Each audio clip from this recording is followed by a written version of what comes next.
Now, I'm now on the fourth of the series of my lesson, Salt and Light Lesson. So the title of our lesson this morning is My Life or Your Life's Ultimate Purpose. Yung ating bang maximum, ano ba yung ultimate na purpose natin bilang mga mananampalataya ng ating Panginoon? At napakasagwa sa isang tao na wala siyang layunin sa buhay. Di ba? Amen? At tanongin mo niya na, ano bang layunin mo sa buhay mo? Hindi ko nga alam eh.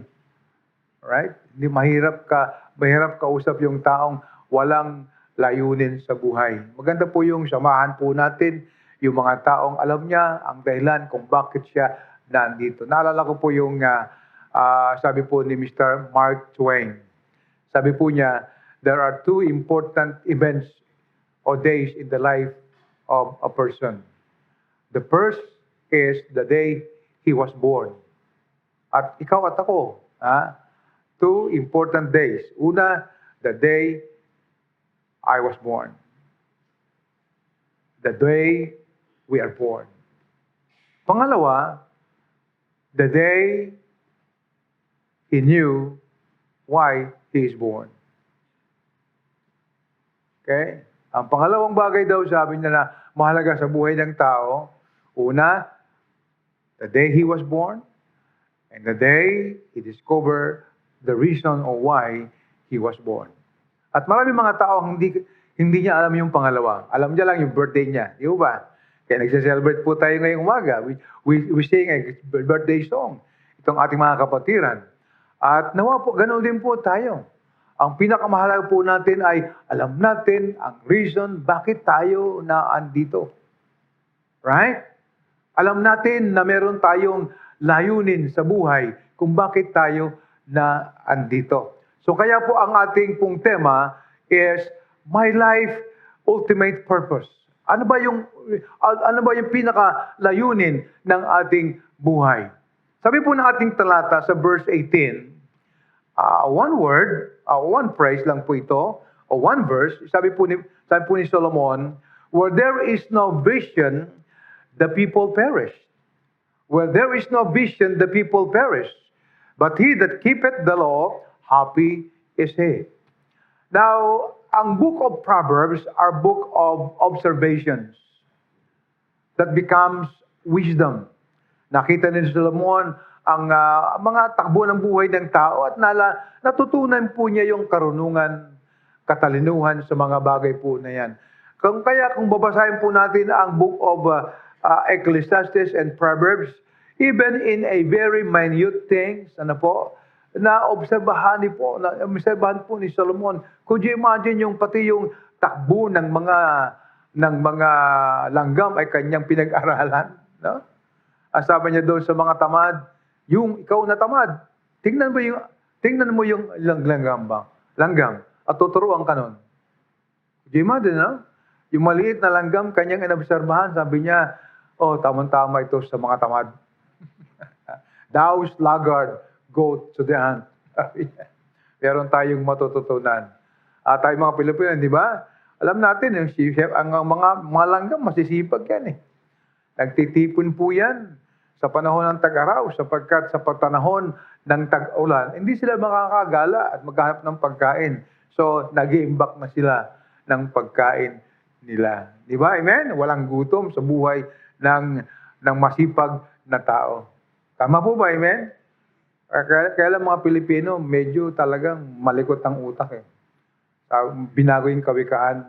Banalo ngayon, ang taong masipag, pagtanda, pagod. Ewan ko ba? Ba't bang napunta doon? Ano po? Let's go to our text this morning. Without vision, people perish. Ang mga tanyag na mga tao na ating nakita sa kasaysayan. So, magitan po ng kanilang mga likha o mga bagay na kanilang ginawa ay iyong matitrace sa mga taong merong vision. Amen? Katulad ng ginawa ng ating ilaw na to. Yung ating microphone na to. Yung electric fan na yan, yung air conditioning na yan. Because there are people who think, they envision something na hindi naisip ng sinumang tao. Kaya po, when we think of accomplishments, think of inventions in the world, it could be traced from people with a vision. Kaya sabi po ni Solomon, without a vision, people perish. At taga ng ating Kristiyano, kung ating po i-apply natin to sa ating buhay, ganoon din po naman, it is very important for a child of God, for a Christian, to have a goal, to have a purpose, to have a vision sa buhay po natin bilang mananampalataya ng ating Panginoon.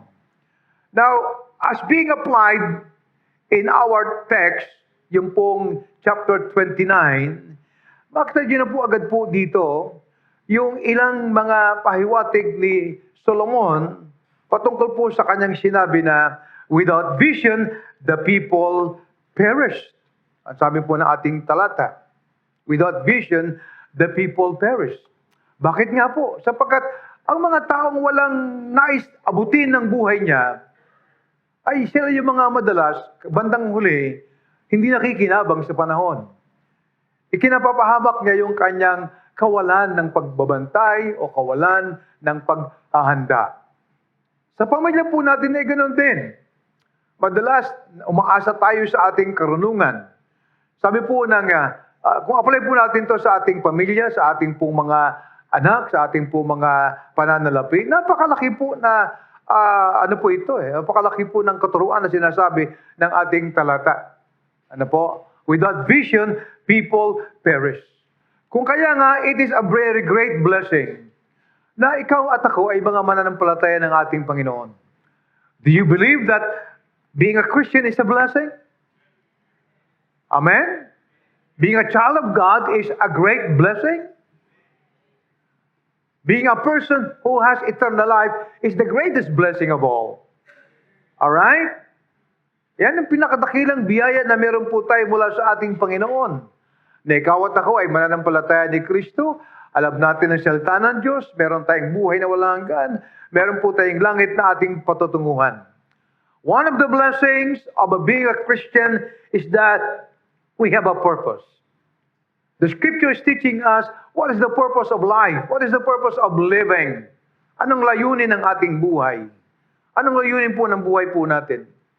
Kagabi po, as I gave my closing remarks, when we started the school, kakaunti po lamang. We start from the scratch. 1989. How young was I? 33 years old. Kasi 36 years ago na yun. 1989. 36 years ago. Ngayon po ay 69 na po ako. I was only then 33 years old. Makapal po ang buho ko noon. Alam ko naman kung tinitingnan ninyo ngayon.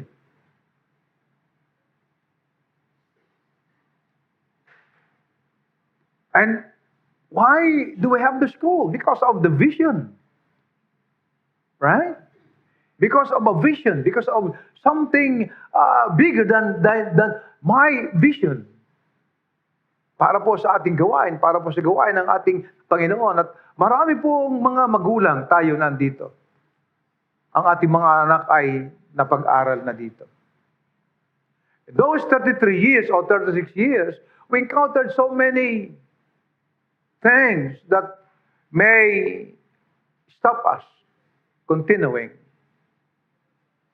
And one of this is finances. Hanggang ngayon naman.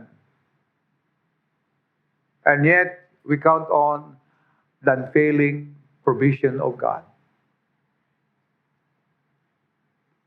We are not perfect. We are men of limitations.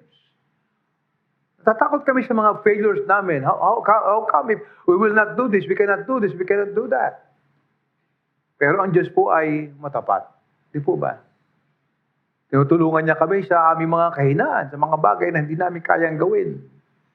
Kung kaya po, that cannot be lasted until today, and still going.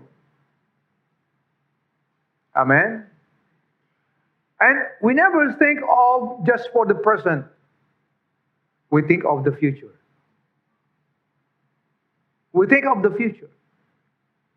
Ano meron bukas? Ano meron sa makalawa? Ano meron sa isang taon? Ano meron after 10 years?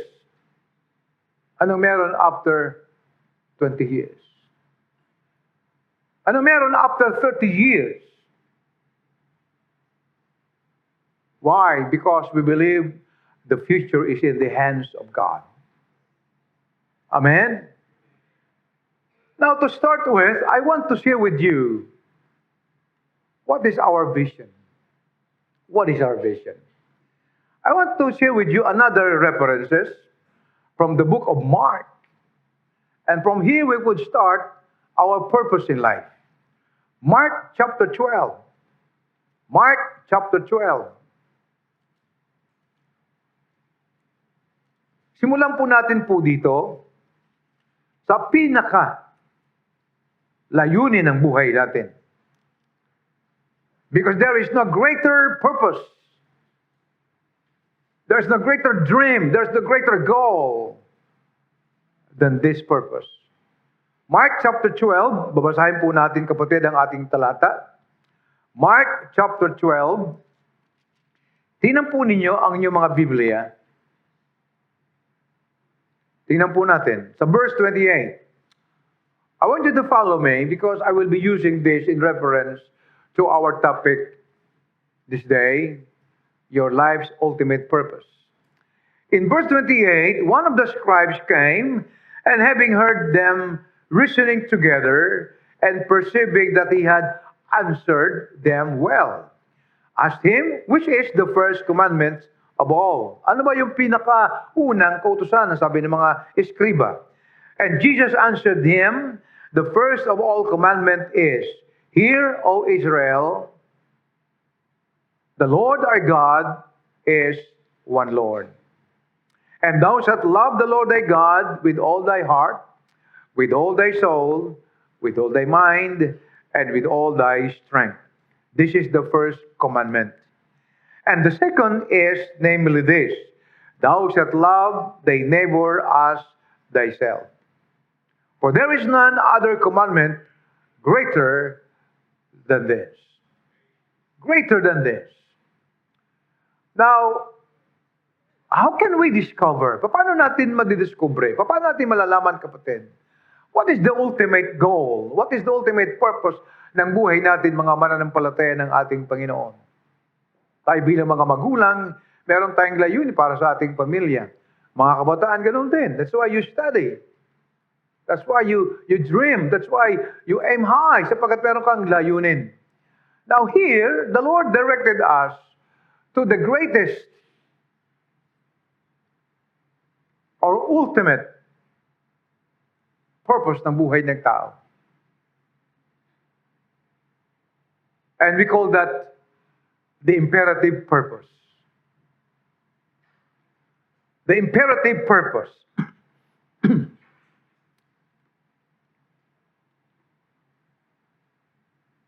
Now, nag-iisip ako pagkaminsan. Pagkaminsan lang naman, nag-iisip. What is the difference between a command, the Lord commanded us, at yung salitang commandment, at saka yung salitang impose sa atin? Well, I look at, again, a dictionary, how could I understand? Kasi ang ating pag-uusapan po ay imperative purpose. Something that is commanded. Something that is essential. Essentially commanded sa atin. Pag sinabi sa atin na that is imperative, you have no option. That's something that is essential, that is necessary sa atin bilang mga mananampalataya. Nagtanong yung tao, Panginoon, what is the first commandment of all? Ano ba yung una sa mga utos? And then the Lord told them, this is the first commandment of all. O Israel, the Lord God is one Lord. Thou shalt love the Lord thy God with all thy heart, with all thy soul, with all thy strength, with all thy mind. This is the first commandment. And the second commandment is likewise, love others the way you love yourself. There is no greater commandment than that. Amen. Because the Lord Christ said that is the greatest commandment. If we fail on that greatest commandment, we have failed the greatest. Amen. At kung ating titingnan, kapatid, ang sinabi ng ating Panginoon, He was telling us, there is no other thing that is primary to you o pangunahin sa akin, pangunahin sa iyo, pangunahin sa kanina naman, kung hindi ang unang kautusan na ito. Ano yon? Ibigin mo ang Diyos ng iyong buong puso, ng buong kaluluwa, ng buong mong isip, ng buong mong lakas. Now, I look at the word impose. And that is a great discrepancy about the word impose and the word command. Katulad ngayon, di ba? Meron tayong mga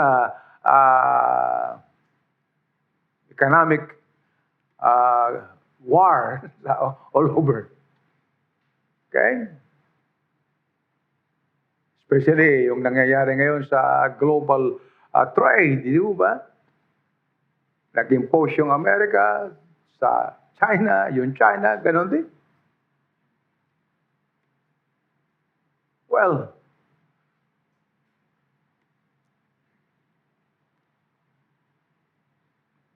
the word impose is to officially enforce as a rule. Example, yung tariff, yung tax o levy.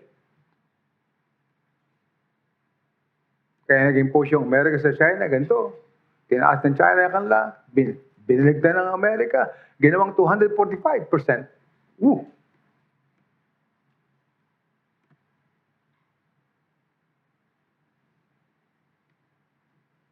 Sa Pilipinas, 17%. Di ba kayo natutuwa doon? I don't know. Something that is officially enforced, the purpose is to demand, it is to inflict, it is to punish. That is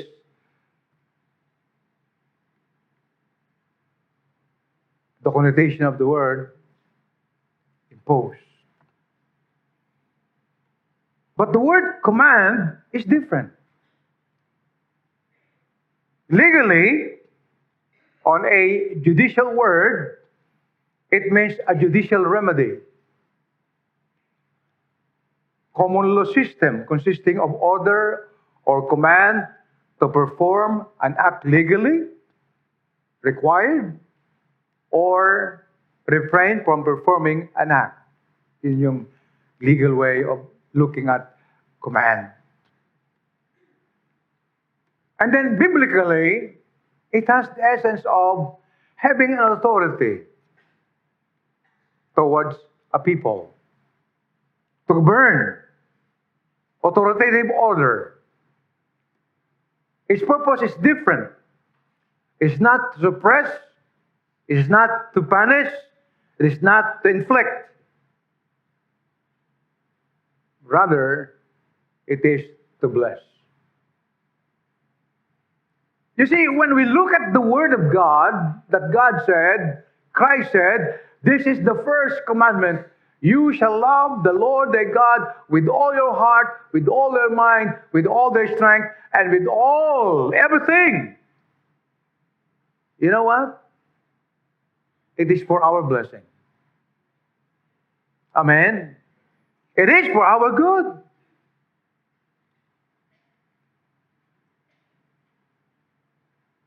Kung kaya nga po, the purpose of life given the Scripture is not something na ikaw at ako upang ikaw at ako mga kapatid ay magkaroon tayo ng tanikala sa ating puso. No, sa ating isip. No. It is because the Lord God wants to bless us. Not to inflict something or punish us, but for us to see something that is very good. Imperative purpose sa buhay natin. Amen? Alam niyo, isang napakagandang bagay, alam po natin ang layunin ng buhay natin. If we know the intention, the purpose of our life, and that is to become what we should become originally as God purposed it. Ano ba yung layunin ng Panginoon, ng original na layunin ng Diyos nang siya ay lumikha ng tao? Upang ang tao dito'y kanyang pagpalain. Amen. And that is the intention of God's law, God's purpose sa buhay po natin. Ano po? The intention is for us to become what God originally created us. Huwag tayong lumayo po doon.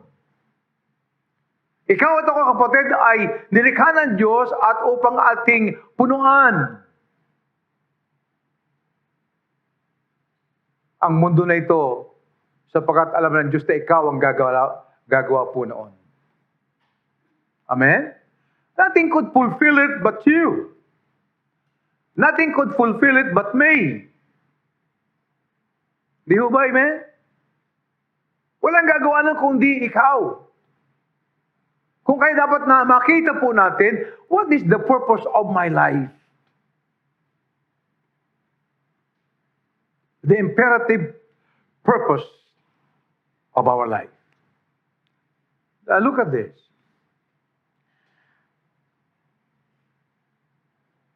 Tingnan niyo po ito. Sabi ng Panginoon natin, mahalin mo ang Diyos ng buong kaluluwa mo, ng buong isip mo, ng buong lakas mo, ng buong kaluluwa mo, lahat. Sapagkat kung tayo po'y lalayo po doon, ikapapahamak natin yung hindi pagsunod sa ating Panginoon. Kung hindi mo mamahalin ng Diyos, ikaw naman ay lilipat ng mamahalin mo, hindi ba? Tama ba? Amen? If you cannot love God, you're going to love others. Right? Kaya po sabi po ni Pablo, in the latter times, dangerous times will come. Men shall be lovers of themselves, lovers of pleasures, more than lovers of God. You see that? If man will never comply with his command of loving him, man will fail to love God and love others. Right? Look at my first point. Let us learn how to relate our life's purpose with God. Matutunan po natin paano natin mayugnay ang layunin ng buhay natin sa Diyos. If yung pong ating imperative purpose of life is to love God with all our heart, with all our soul, with all our strength, with all our might, I must relate all my life's purpose with God. Dapat nararapat, kapatid, na matutunan ko na iugnay ko ang aking layunin doon sa ating Panginoon. That means our life's purpose should always be related to God's will, yung kanyang kalooban.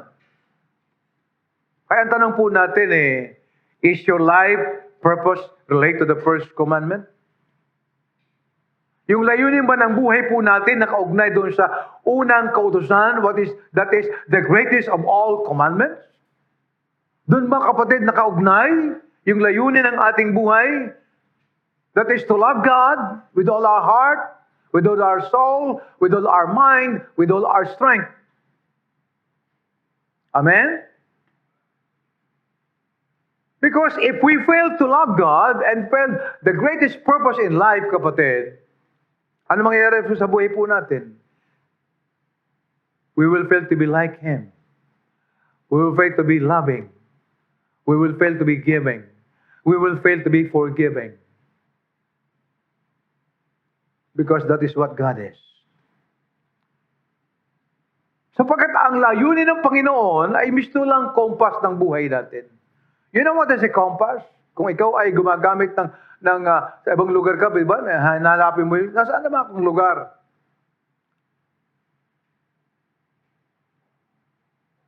You need a compass, spiritually, sa buhay po natin.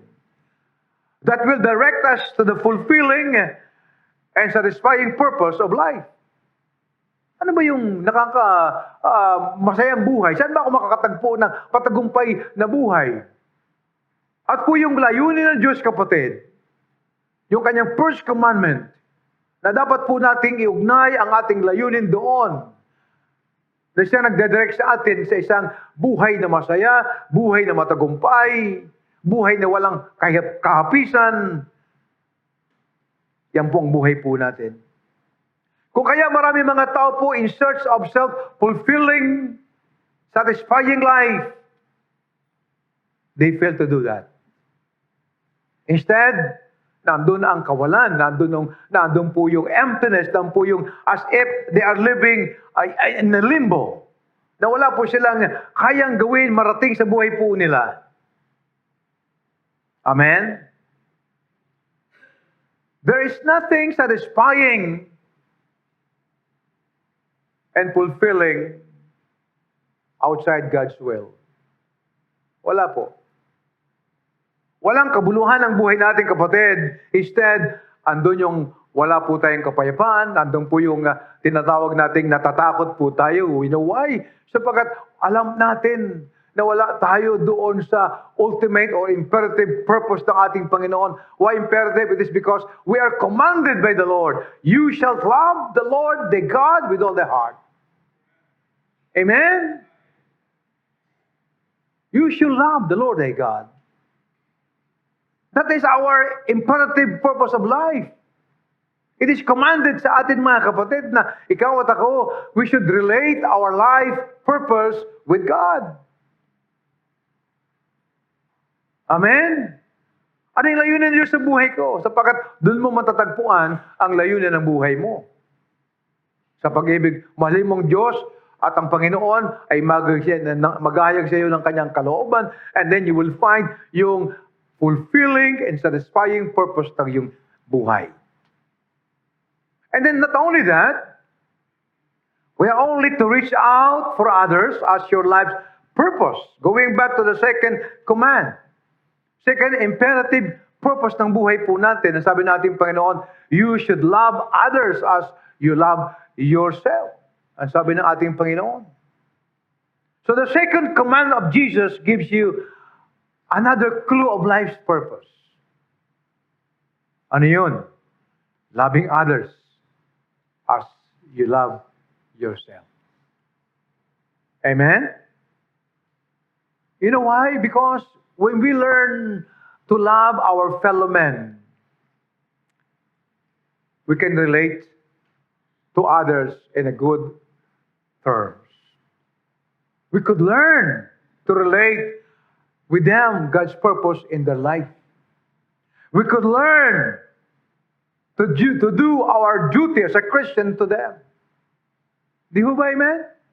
Titin mo yung mga tao na sila din ay meron pong, may pag-asa rin sila sa ating Panginoon, and then you will try to relate to them the love of God, the gospel of Jesus Christ. You will share with them the truth of Jesus Christ.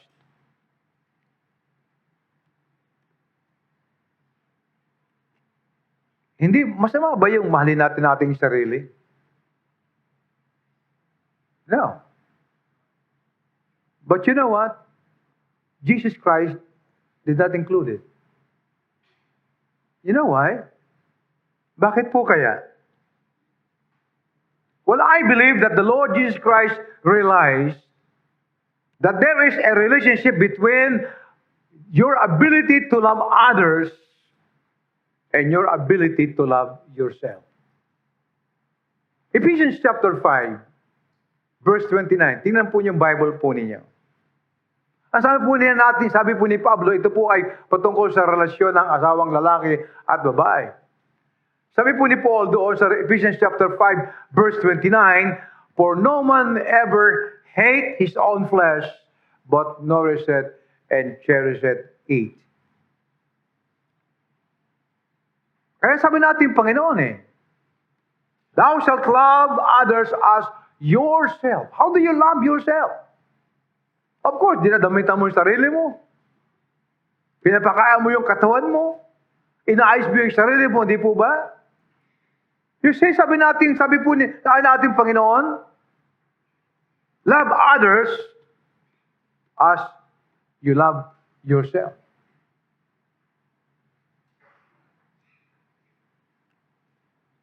Loving oneself alone becomes a sin. Do you know that? When there is nothing that you love except you will commit sin. Why? Because you don't see your life in the perspective of Jesus. That is, loving others as you love yourself. Why? Because there you become selfish. Diyan ka nagiging makasarili. Diyan ka nagiging self-centered. Ang sentro palagi, yung sarili mo na lang. Di po ba? Amen? There you become self-loving, conceited. Kaya sabi po ni Paul, perilous time shall come. Men shall be lovers of their own selves. Wala nakikita siya kundi sarili niya. And we fail the second imperative purpose of our life. Not only loving God, and that is trying to relate our life's purpose with God. Inugnay natin, kapatid, yung layunin ng buhay natin doon sa una. Ano yun? Love the Lord, thy God, with all thy heart, with all thy soul, with all thy mind, with all thy strength. And the second is, try to relate to others. Reaching out to others as your life purpose. Now, trying to recall our series of lessons, yung title, Salt of the Earth. And that is in Matthew chapter 5, verse 13 to 14, na sabi natin, Panginoon, you are the salt of the earth. Kayo ang asin ng sanglibutan. If a salt have lost its savor, wherewith shall it be salted? Kung yung asin ay wala ng lasa, saan pa ito gagamitin? Alam niyo po, sabi natin, kung tayo ay asin ng sanglibutan, minamahal, ikaw at ako, manatili po tayong, desirable, mga Kristiyano. Amen? A person that's something to look up to. Something to be desired to listen to. Hello?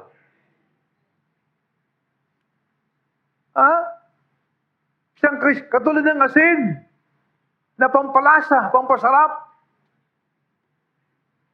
Dapat ganun ng mga Kristiyano. They desire advice, they desire word. As if your presence, without your presence, their life would be nothing. You are the lights of the world. Ilaw din tayo, minamahal ng sanglibutan. Kaya sabi natin, Panginoon, let your light so shine before men. Right? Pagliwanagin natin, kapatid, ang ating mga ilaw. You see? Now, following the Lord, doing God's command, yung ating imperative purpose ng life natin, which is trying to relate our life's purpose with God, that is loving the Lord with all our hearts, with all our mind, with all our soul, with all our strength, and then trying to reach them out para sa ating Panginoon. You know, following Jesus Christ has nothing to do with success. Listen to me.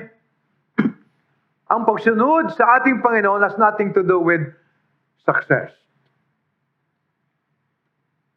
But it has something to do with our obedience. Amen. The kind of success the world would like to see. Alam mo, gusto ng mga tao na gusto makita ng success para sa iyo. They always gauge success doon sa kung anong kotse meron ka, kung saan ka nakatira, kung gaano karami yung pera mo, ilan yung ari-arian mo. That is the success sa mundo na ito. But that is not how the Christian should measure our success in following Jesus. Amen. Yung pagsunod sa ating Panginoon is not a bait. Hindi po pain po yan na, oh, you love me with all your heart, with all your soul. Look at this. Bibigyan kita nito.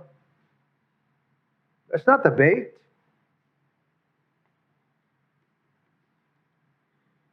If that could be a gauge, hindi na nakita rin sa buhay ng mga manggagawa ng Panginoon sa kasaysayan po ng kakristyanuhan. Amen? We have the imperative purpose as being commanded by the Lord, and that is for our good. A blessing na meron tayo mula sa ating Panginoon.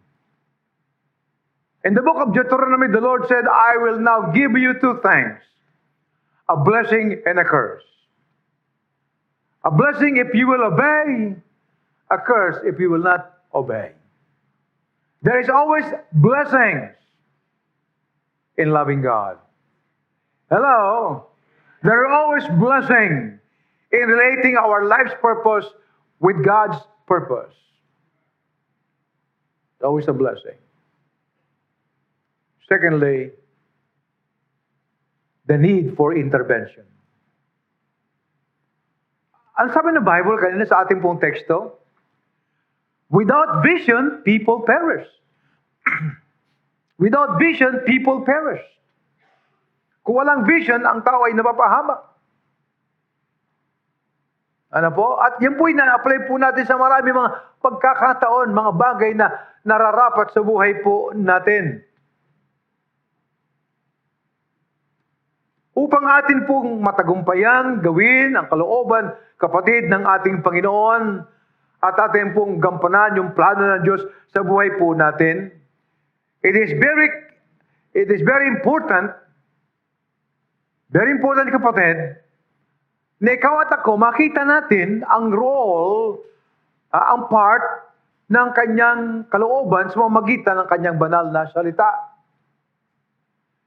Huwag lang tayong tumigil po doon sa first phrase na, without vision, people perish. Because that explains by the next phrase, but he that keepeth the law, happy is he. Amen? But he that keepeth the law, happy is he. Without vision, people perish. But he that keepeth the law, that is the words of God, happy is he. You see, whatever vision, whatever purpose na meron po tayo, kapatid, iugnay natin yan doon sa kanyang salita. Iugnay natin yan minamahal doon po sa Biblia. Yung salita ng Panginoon, sabi po ni Solomon, without vision, people perish. But he that keepeth the law, happy is he. May I paraphrase it? Without vision of seeing the Word of God as part of your success, you will perish.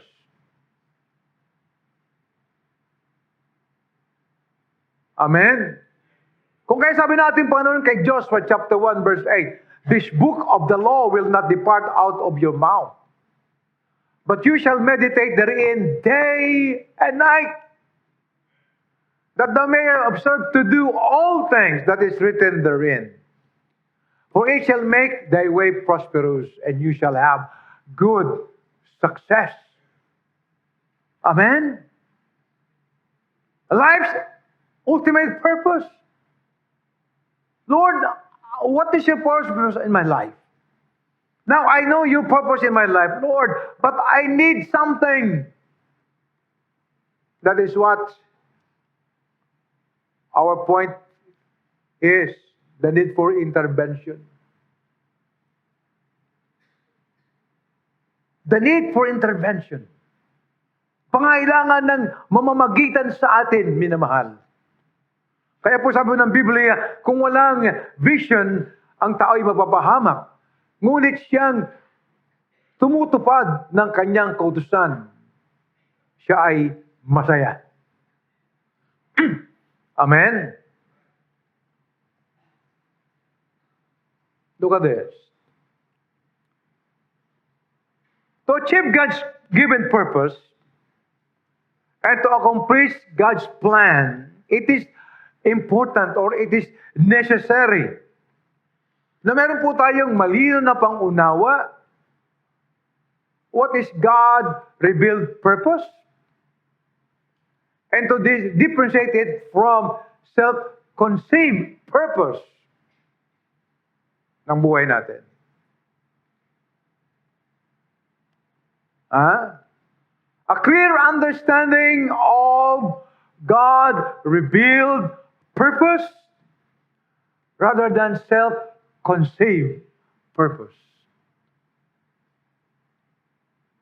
Marami po tayo mga sariling gawa na layunin. Tama po ba? Yan yung self-conceived purpose.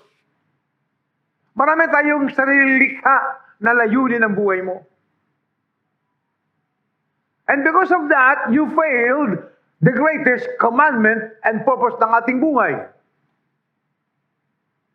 And that is yung ating tinalakay kanina, yung first point natin. Yung imperative purpose ng Diyos sa buhay mo. Because if you fail to understand the imperative purpose of your life, according to what Jesus Christ said, this is the first and the greatest commandment of all. You should love the Lord thy God with all your heart, with all thy soul, with all thy strength, and with all your mind. We will have self-conceived purpose. Self-conceived purpose. Lumilikha ka ng sarili mong layunin. Outside to God's original plan sa buhay mo. At the end, you will not be happy. Kaya sabi ng Biblia sa ating talata, without vision, people perish. But he that keepeth the law, happy is he. Amen? Happy is he. Nothing could be attained without God's power. So there is a need for intervention. Attain your life's purpose with God's power. Because nothing is attainable without God. Amen? You cannot attain anything without God. Dapat natin mo unawaan po yan. Ang sabi po ng Zechariah, chapter 4, verse 12, kay Zechariah, sabi ng Panginoon sa kanya, Zechariah, remember this, it's not by might, nor by power, but by my Spirit, saith the Lord. Amen? Nothing is attainable. No success is attainable.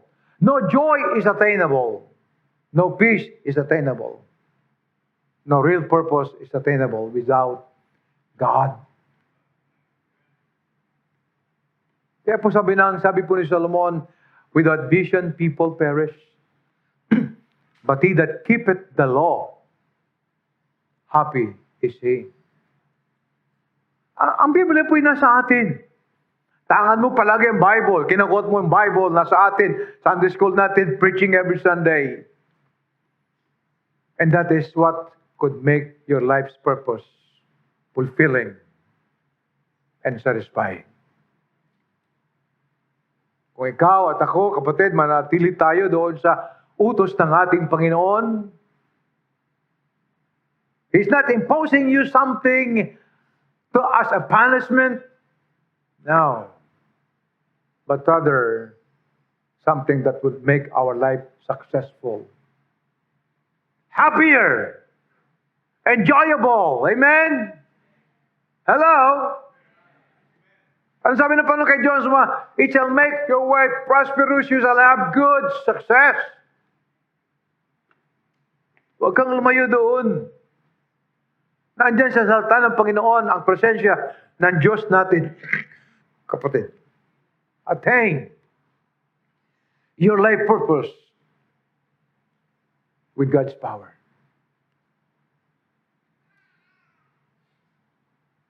Secondly, attend to your life's purpose with God's priority. The priority is the choice between good and the best. Do you know that Satan would like you to settle on the good? So that you could miss the best? Hello?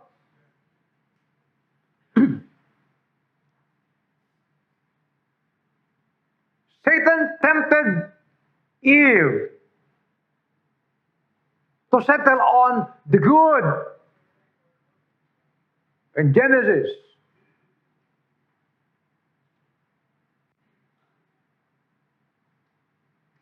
Satan tempted Esau to settle on the good, a morsel of bread and soup.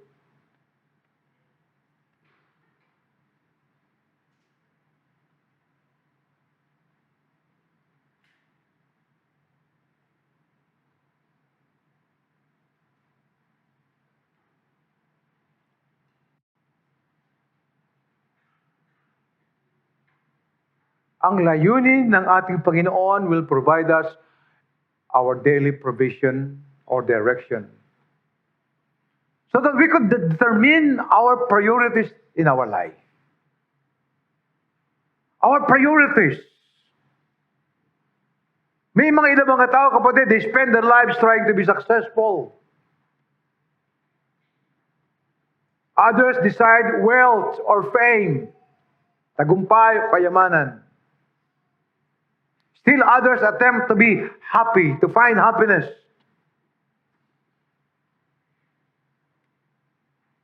In human relationship and security through others. But whenever we think of this, I believe that there is no more best example in the scripture or even for a person na makikita natin at matutunan po natin ang lahat po na ito. Hinanap ang karangyaan, kahusayan, ang lahat ng mga bagay, luxuries in life, pleasures in life, none other than Solomon. As sabi po na Ecclesiastes chapter, buong book of Ecclesiastes, kapatid, lahat ng mga bagay kanyang tiningnan sa kanyang sariling mata. Tinry ay sa kanyang sariling karunungan o talino na binigay ng Panginoon. But the end, in chapter 12 of Ecclesiastes, tingnan niyo po doon. Ecclesiastes chapter 12, verse 13 to 14, we find out the conclusion of the wisest man I believe. Ang sabi po niya, ating talata. Ecclesiastes chapter 12, verse 13, ang sabi po ni Solomon, and this is the ending, this is the conclusion, the end of the whole matter. Ano sabi niya? Ano sabi po niya? Fear God and keep His commandments, for this is the whole duty of men. For God shall bring every work into judgment, everything that is secret, whether it be good or bad. At the end of the book of Ecclesiastes, sabi niya na lahat ng mga bagay walang kabuluhan. It is vain, wealth is vain, pleasure is vain, luxury is vain. Vanity, walang kabuluhan. And then he concluded, alam niyo ba, ilang taon na si Solomon dito? He's now an aged man, aged king. He started to be a king like a young man. A young man. And when Solomon was appointed or anointed by King David to become the next king, ang sabi ng Diyos sa kanya in a dream, Solomon, you asked. Could you imagine God is telling Solomon, anong gusto mo, Solomon? Ang sabi ni Solomon, Panginoon Diyos, anong kakayahan ko? I'm only a child to rule over your millions of people. Give me wisdom. And God gave him the wisdom. And the Lord said, I will also give you honor and fame and wealth and riches. But you know, Solomon, he lived a life of vanity. Sa kanyang kabataan, with all the wealth na merong po siya, he lived a life of vanity. Kaya po Solomon po'y matanda na po dito. Sa kanyang naranasan throughout his life, being a young and vigorous king, now Solomon was old. And he said, this is the end, conclusion of everything. Let us fear God. Let us keep His commandment, for this is the whole duty of man. Hello? You know what is our whole duty? And that is to love God with all our heart, with all our mind, with all our strength, with all our soul. Amen? Attend to your life's purpose with God's priority. Never exchange the best for good. Never. Yung good, it will only give you a temporary joy, happiness, satisfaction. But at the end, sabi po ng Bible, without vision, the people perish.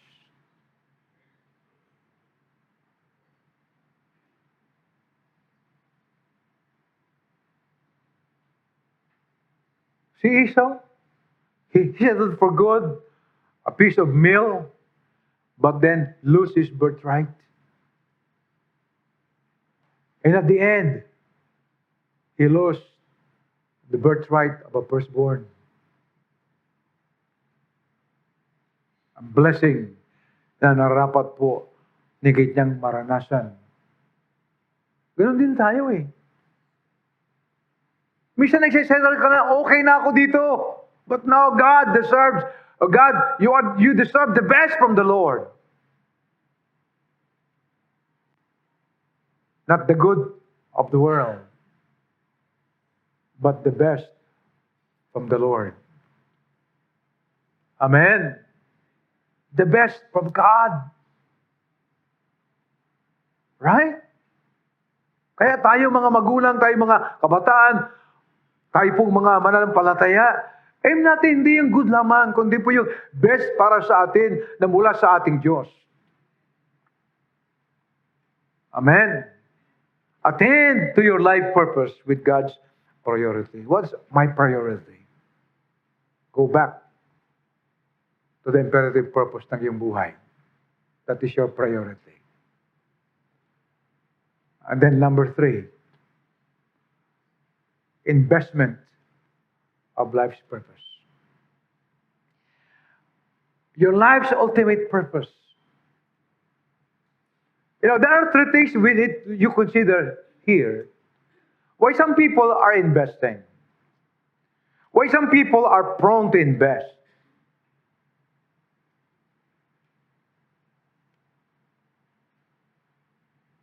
Ba't ka nag-invest sa ganun? Nag-invest ka sa ganung kumpanya, ganyong negosyo, ganyong bagay. There are three reasons. Number one, because of His promises. Ang ipinapangako. Di ba? Lahat naman ng mga ganyan may pangako. Pangalawa, yung fruit nito. Totoo ba yan? Pangatlo, yung progress nito. Yung baka naman niya, one day, one night lang yung sinasabi mo sa akin na yan. Tama po ba? Amen?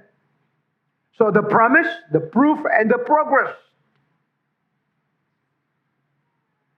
Now, what about us? If we would invest our life to that imperative purpose na galing sa Panginoon. What is the promise of God? What is the proof of it? And what's the progress? You see? Kaya yung mga nag-i-invest, di ba? Titingnan niya po yan eh. Baka naman, isang linggo lang yan, wala na yan. Kaya, marami na scam sa inyo ng araw, di ba? Mga cases na yung buong retirement niya, invest. Sapagat mayroong pangako. Ganito, ganyan, bla bla bla, bla bla bla. Wala na.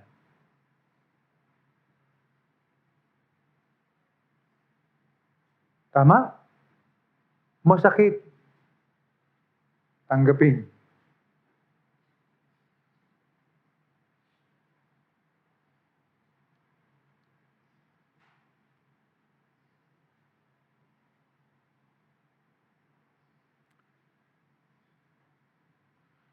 Go back to our main the text. Where there is no vision, people perish. But he that keepeth the law, happy is he.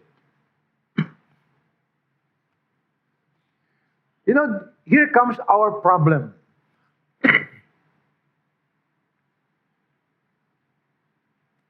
Here is the problem. Sa buhay na marami mga tao both materially or practically. The vague impression of the future. Sabi po natin salitang vague meaning no definiteness or precision. Walang katiyakan. Uncertainty. No source of authority. You see, why do we need to invest your purpose in life to number one point, and that is the imperative purpose of your life?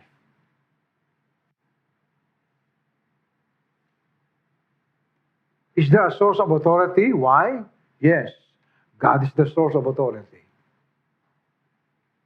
Is there a definite or precision on that? Yes, but because God is the God of all. He knows everything. Amen? That's why you cannot doubt it. You cannot undermine, minamahal, yung gagawin ng ating Panginoon sa buhay po natin.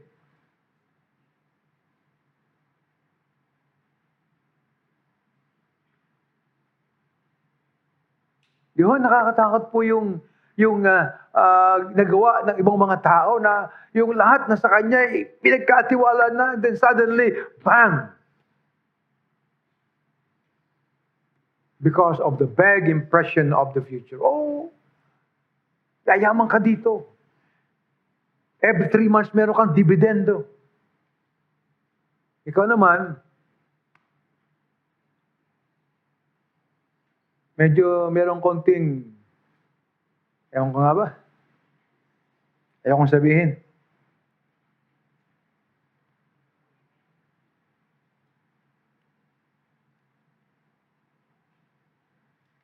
Naakit tayo. Yung ating konting pagiging kubetos, na-trigger.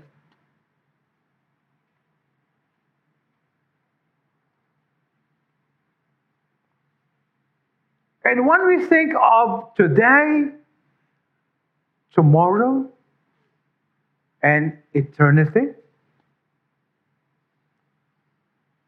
saan mo makukuha yan? Sino makapagbibigay sa iyo ng guarantee for today, tomorrow, and eternity, the future?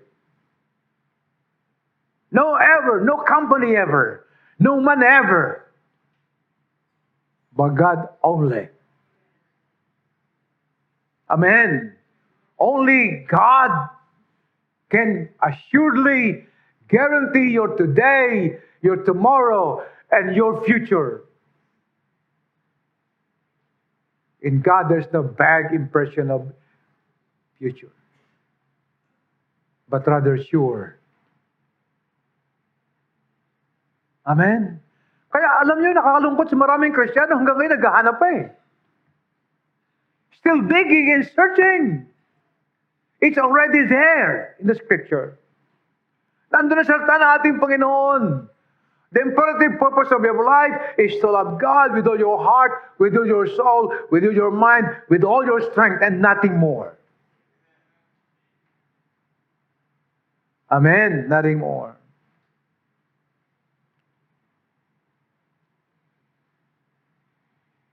And for the Christian, we should learn how to view the future in the present. Matutunan nating tingnan yung ating bukas, makalawa, 1 taon, 20 taon sa ating kasalukuyan.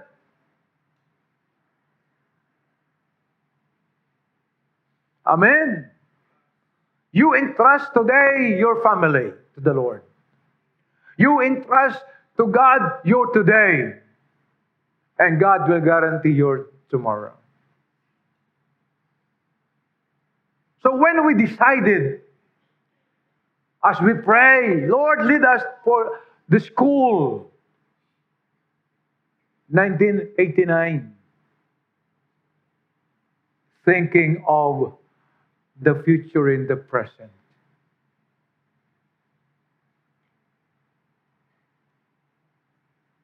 Thinking of the future in the present.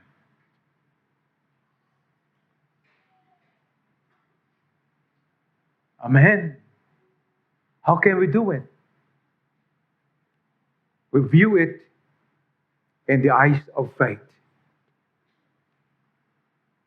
We see it in the eyes of the Scripture.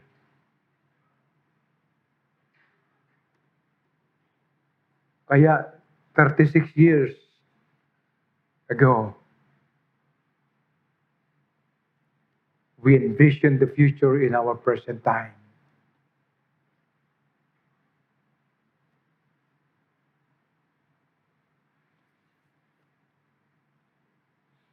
In 2003, we envisioned the ministry for the next 20 years of having outreaches. We call that Vision 2020. And you have there those churches. Trying to view the future in the present.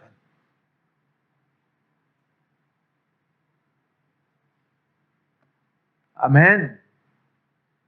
Trying to view. Number 3, trying to see the value of our investment in the light of eternity.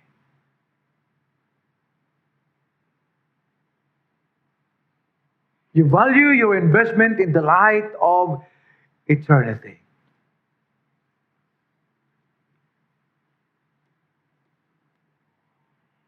The poorest man on earth, ang pinakamahirap na tao sa mundo, is not a person who is without assent, but a person without a vision. I will repeat. The poorest man on earth is the person who does not have assent, but the person who is without a vision.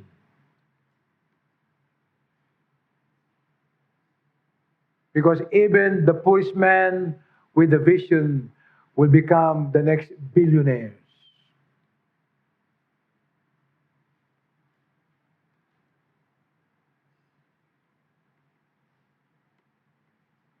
What is the difference between a person with a vision and a visionary person?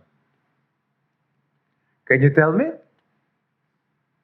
Anong pagkakaiba po nung yung tao na merong vision at yung taong visionary?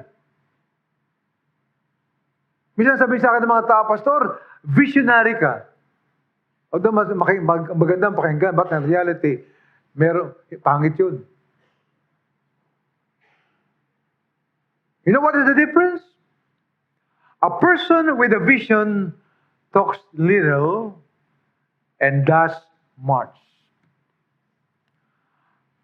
A person who is a visionary talk much and do little. Which of you, of these two?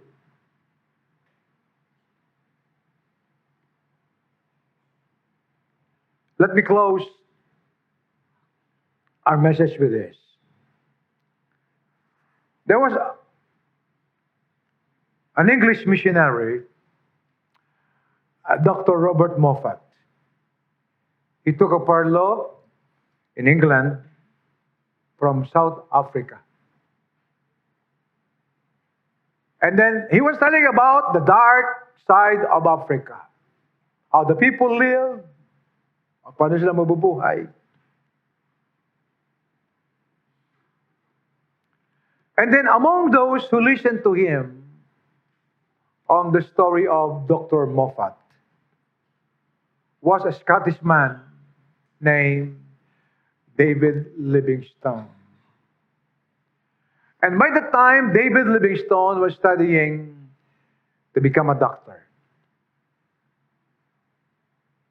and he decided to give his life to the service of God.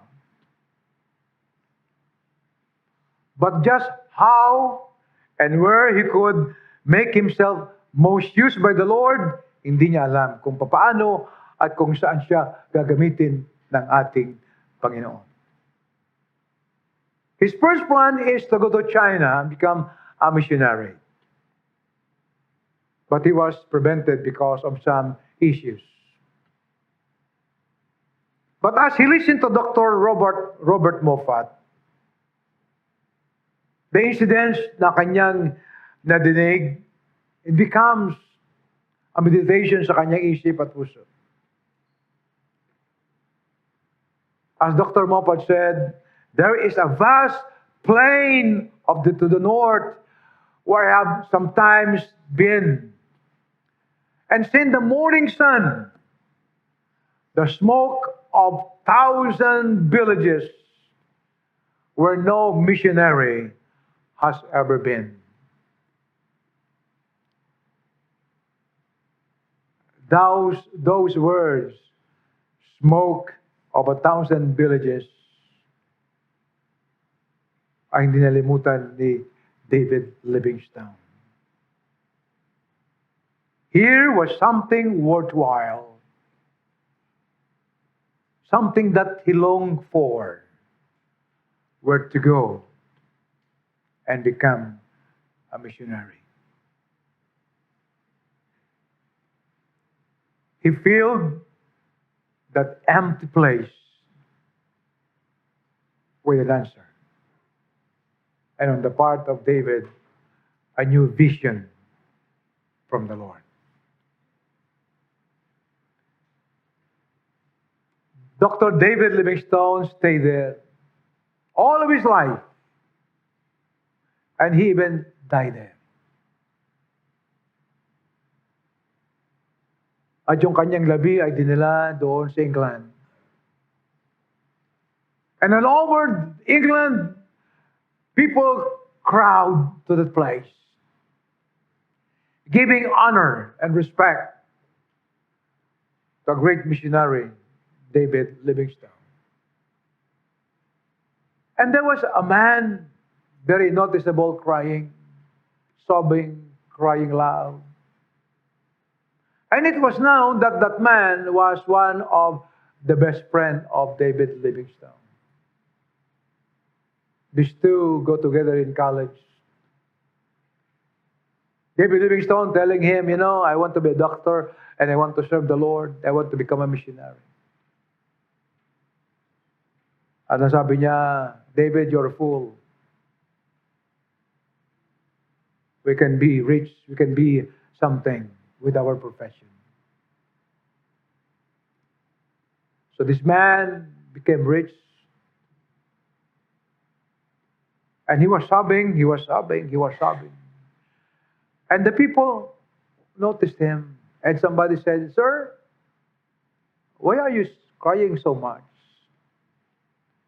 And he told them a story. David and I were best friends. And we part ways. He went to Africa. And I stay here. And when are you crying? And he said, David was right. I look at the wrong direction of life. Pagka may siyang ganyan po tayo, we settle for good and look at the wrong direction from God's direction.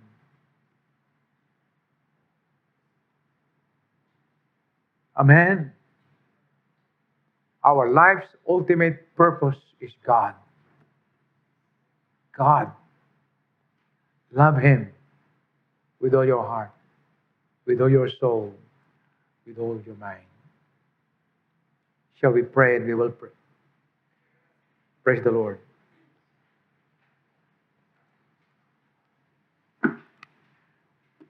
Tayo po'y manalangin. Ama naming Diyos, marami pong salamat. Salamat po sa iyong sambanal na salita. Truly, Lord, without vision, people perish like us. But he that keepeth your word, your law, will be happy. Salamat po, Diyos, sapagkat ang salita mo, Panginoon, ay lakas ng aming buhay, talino, kompas ng buhay namin para sa aming direksyon, mga bagay na dapat po naming tahakin ang buhay naming pagdilingkod. Diyos, marami pong salamat. Pagpala po kayo, Panginoon, sa bawat isa. Kayo po mataas, maparangalan. Bigyan po namin, Diyos ko, ng pagpapahalaga sa lahat ng aming gagawin.